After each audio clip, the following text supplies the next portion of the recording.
ഇത്രയും ബഹുമാനപ്പെട്ട KPCC president പ്രിയപ്പെട്ട കെ സുധാകരേട്ടൻ, പ്രിയപ്പെട്ട പ്രതിപക്ഷ നേതാവ് ശ്രീ VD സതീശൻ,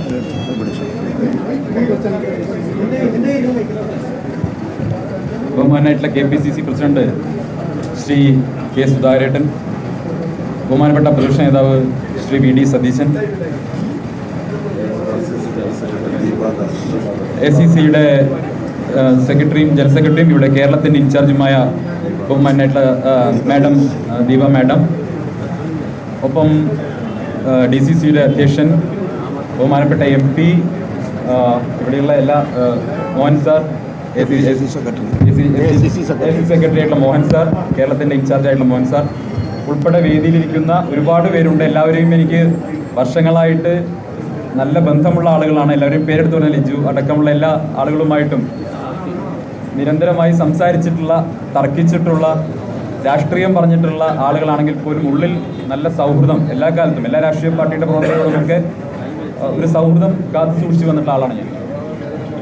ഈ രാഷ്ട്രീയത്തിനപ്പുറം വ്യക്തിപരമായ സൗഹൃദങ്ങൾ, മാനവികമായിട്ടുള്ള ബന്ധങ്ങളൊക്കെ നിലകൊള്ളണം എന്നാണ് ഞാൻ എക്കാലവും ആഗ്രഹിച്ചിട്ടുള്ളത്. ആ രീതിയിലാണ് എൻ്റെ പെരുമാറ്റം എല്ലാ കാലത്തും ഉണ്ടായിട്ടുള്ളത്.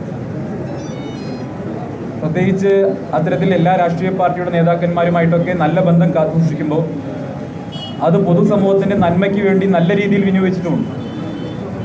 അത് ഞാൻ ഇടയ്ക്കൊക്കെ മാധ്യമങ്ങളോട് ഇക്കാര്യം തുറന്ന് പറഞ്ഞിട്ടുമുണ്ട്. എൻ്റെ സാമൂഹ്യ മാധ്യമ പോസ്റ്റുകളിലൊക്കെ ഇത്തരം ചില കാര്യങ്ങളൊക്കെ ഞാൻ തുറന്ന് പറഞ്ഞിട്ടുള്ള ഒരാളാണ്. അതുകൊണ്ട് തന്നെ ഒരു രാഷ്ട്രീയ പ്രവർത്തനത്തിൽ ഏർപ്പെടുന്ന സമയത്ത്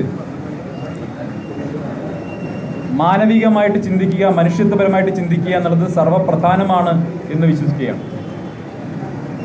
എന്തിനാണ് ഒരു സംഘടനയിൽ പ്രവർത്തിക്കുന്നത്? ഒരു സംഘടനയിൽ പ്രവർത്തിക്കുന്ന സമയത്ത് സ്വാഭാവികമായും സംഘടനയ്ക്കകത്ത് നിന്ന് നമുക്ക് സ്നേഹത്തിൻ്റെ, അതുപോലെ തന്നെ സാഹോദര്യത്തിൻ്റെ ഒരു കരുതൽ, താങ്ങലൊക്കെ എപ്പോഴും നമ്മൾ പ്രതീക്ഷിക്കും.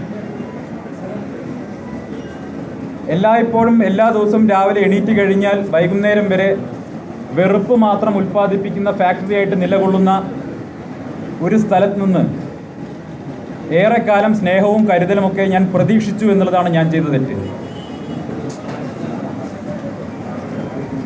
ഒരു സംഘടനയിൽപ്പെട്ട സഹപ്രവർത്തകൻ എന്ന നിലയ്ക്ക് ഞാൻ പ്രതീക്ഷിച്ച, പല ഘട്ടങ്ങളിൽ ഞാൻ പ്രതീക്ഷിച്ച പിന്തുണ, സ്നേഹം, കരുതൽ ഇതൊക്കെ ലഭിക്കാതെ ഒരു ഓട്ടോക്രാറ്റിക് ആയിട്ടുള്ള ഒരു സിസ്റ്റത്തിനകത്ത് പെട്ടുപോയ അവസ്ഥയിലായിരുന്നു ഞാനുണ്ടായിരുന്നത്. ഏകാധിപത്യ പ്രവണതയുള്ള, ജനാധിപത്യത്തെ പാടെ മതിക്കാത്ത ഒരു സിസ്റ്റത്തിനകത്ത് നിന്ന് വീർപ്പ് മുട്ടിക്കഴിയേണ്ട അവസ്ഥയിലായിരുന്നു ഞാനുണ്ടായിരുന്നത്.